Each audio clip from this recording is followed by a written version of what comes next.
Yeah, not kidding. The iPro for this is actually pretty good.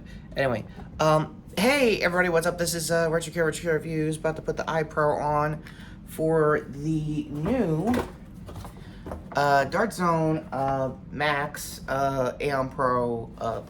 Actually, Pro X. Yeah, it's been kind of hard to keep the naming convention. It's pretty short here, and somehow I'm still going off of a little bit of coffee and unusual sets as usual. So that being said, before we get to the blaster itself, let's get back to what I was talking about in the short last week. The previous blaster itself, the original Aeon Pro. The big issues we've had with it in the 4 years since my review, go to it by the way, was this. The slop.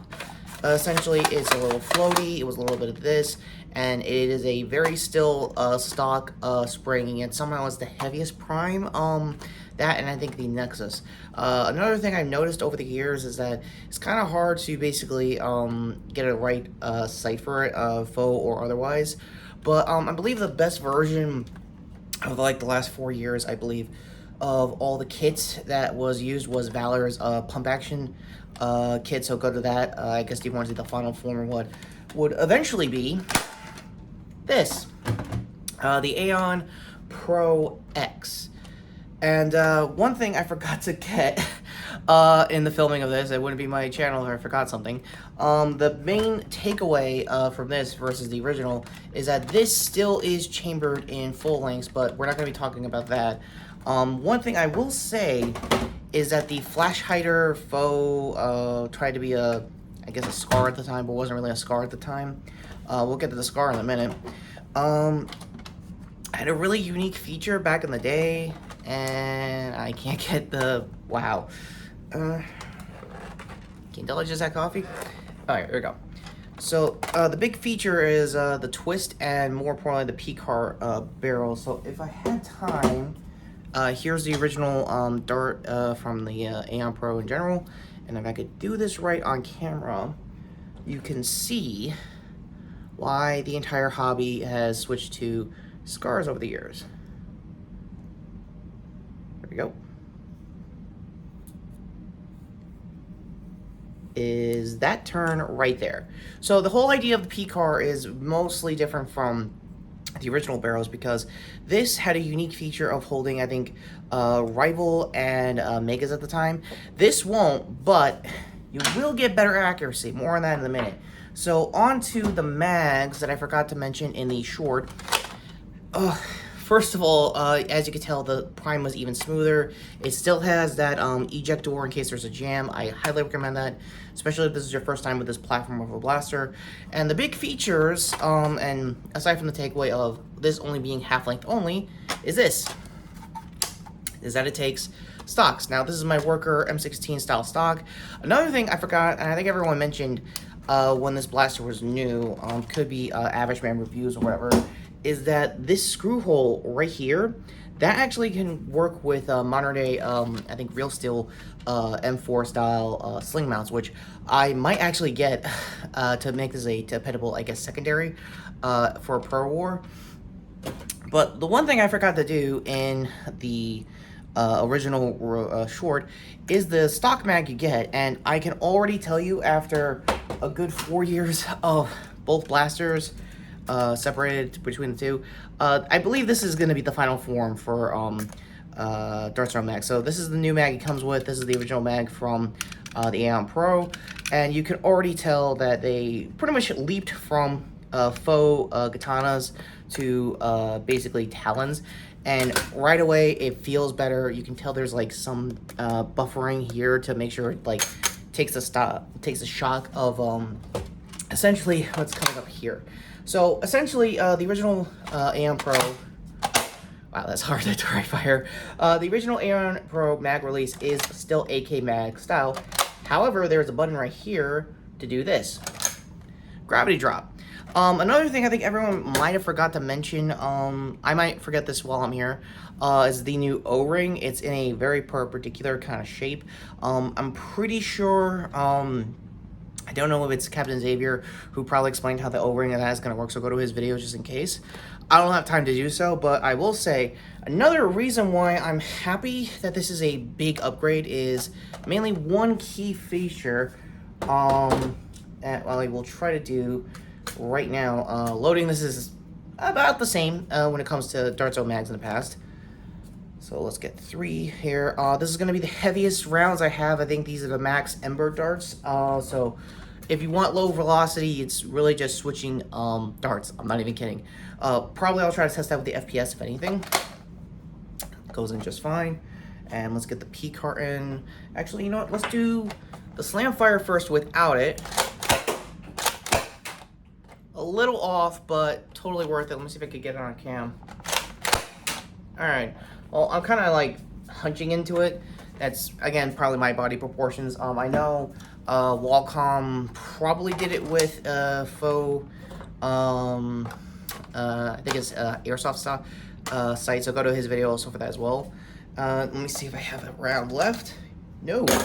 So we're going to rechamber into the stock rounds that came with, which is their usual darts on half lengths. I'm almost willing to bet this is going to be the lightest in my load out, if anything else. So we're gonna do a quick slam fire and then I guess rechamber her into, I think, a single shot for showing off the scar and why you kind of want to keep this on, if anything else. Oh yeah, it is very much more accurate just on my door hit. I think I'm about a good almost 40 feet between my shed door. And just accurate, consistent, even on Slamfire. So it's really more of a delayed Slamfire on my end. It might change over time when you're doing rapid fire shots like this. However, I highly recommend the stock mount. It's definitely worth it. This is probably surprisingly too longer than I thought. This is, again, the shortest out of the two Pro X blasters because I actually want to get the Nexus probably later in the year. Another big thing and big takeaway is that 4 years ago, the original Aeon and at Nexus, this was 25 and the Nexus was 50. And surprisingly, 4 years later, with all the new bells and whistles and new upgrades, you would think they would do a $10 upgrade just in case. No, they kept the original price, which means at $25, you will actually have a war-ready blaster by just switching darts and stocks, and you're basically stationary enough. And if you could, I guess, have the rest of the budget to build like molly webs, molly magwells, basic, you know, vests of like the last couple of years, you're practically ready to go. Essentially, this is out of the box, ready to go, straight to a Walmart, straight to you, straight to a local war. Last up, since we got time, let's get to FPS. So, yay, my chronograph is back, and let's see if it's gonna be more forgiving this time around, hopefully. We're going to start with, hopefully, the fairest darts I'm going to give for my chrono is the max, because I think most of the community said this is the heaviest load that it could take. Also, I highly recommend Dartzone's website. They kind of tell you exactly what mags it could take, what darts it could take. They have a whole write-up on it on their website, so I'll try to leave that in the links down below. So we're going to go single shot with the P-Car. 144. So, yeah, that's kind of the main reason. I forgot the stock ranges for it. Yeah, 150. So, you're about accurate right there. So, let's try again. Hope it doesn't hit. And hit the Corona because it's 400 something FPS. So, yeah, it is actually consistent. I highly recommend, I want to say, Wacom's review for this and the Nexus. Both this and the Nexus has Slamfire, and for a top prime with Slamfire has always been a deal breaker, but really my platform of choice for a primary in my version of Nerf Wars. So that's up to you, that's your preference. I absolutely want to see how out of darts and a lot of other people in the hobby figure out how to do pump action kits for this, because I actually want to get it. I don't know how much of the shroud of the side Picatinnies are pretty much on point with modern attachments. So again, go to your local I guess Nerf YouTubers that have probably talked about this blaster long before me. So yeah, final judgment call on both blasters. Honestly, it depends I'm not gonna knock against the original blaster because this walks so this could run essentially. So whatever rating I had back in the day, I think it was a 10 at the time, mainly because this was new. This was getting more exposure for the hobby, more exposure for pretty much Nerf professional pro level community as a whole. So I'll give that its due. That is staying at the 10 as is. 4 years later though, I don't know. I'm not changing the review. I'm not going to change the score, given how much recency bias I have on the new hotness, essentially. This will still get the 10 because, again, the only gripe I have is the P-card. I think I have a tight fit, which is good because if I have time before the end cards, it has probably the best seal I have probably ever had in the channel. Slight leaks, I think, is mostly on my finger and not on the metal barrel. Also, I've noticed that everyone who's done, I guess, drop-in kits for this have all basically swapped out the aluminum barrel. I think you could kind of see it here on the shroud for brass. And if you could switch it to brass with that kind of like diameter, you could probably get a tighter seal than what you're currently getting, which means all you really need to do is just a barrel swap and like change your darts, and you could change the FPS by that kind of direction. That is amazing. I don't know when spring mods. I think this might be a weird champagne problem for me, but I think I have a raised screw. Huh. That's interesting. I'll probably have to re-screw that, if anything. Again, this is really the champagne problem of Aeon blasters. Well, actually, Dark Zone blasters is I don't have the mags yet. I actually love these mags. They are definitely like friction, like it's more ergonomic. It's definitely a Talon mag of today's standards, and I highly recommend and highly hope that you get these in like a packs of like three or four. And also, if you don't have the cash for this and the Nexus, they actually, I think on Dark Zone's website, you can get this and the B card that's in the Nexus as a separate pack for like about the same price as this blaster. So basically for $40 you could get this and an extra P car. That's insane. That is really good business. I really love it. I highly recommend the iPro for new people. The last thing I want to say for the iPro is that is a lot more durable than the rival ones from Hasbro. Also, they have adjusters that I didn't think they could do for this size of iPro. But again, for $25, you get probably better iPro than Hasbro's with the rival series. Again, as much as I want to say, hey, this is better than Hasbro because this, no, it really is because of the price. If you're really like strapped for cash and you need to go to a local war and you need to swap barrels, you could just do all that and just wait like a day and a half for the new barrels for the next war. That's insane.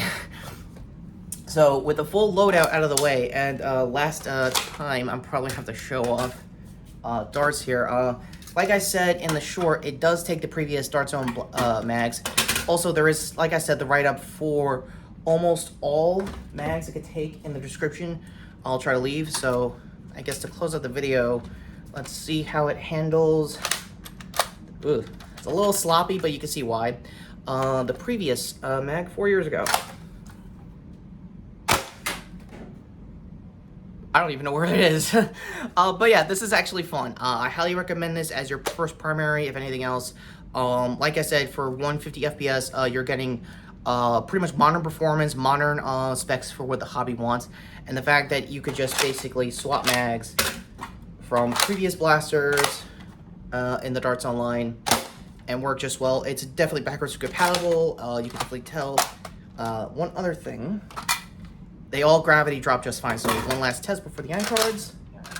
Yeah, they're all gravity drop just fine. So trying my best not to screw the air seal over here to the end cards. To sub the channel, hit the notification bell down below.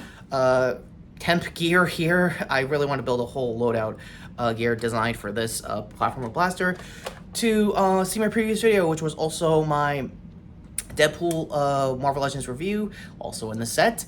Other hand here to the shorts, which I will probably do for, I think, the Candela live show that finally dropped last week, so keep an eye out for that, if anything else. And until hopefully some new movie reviews, because as of this recording, the new Venom trailer dropped, and I gotta see Bad Boys. hopefully this weekend. So until all those videos drop, I'm Retrokid Reviews saying, yeah, congratulations, Dart Zone, you have done it again. I'll leave all the links to the YouTubers I follow on this blaster in the description down below. And until then, no, I'm not kidding. This is really good iPro.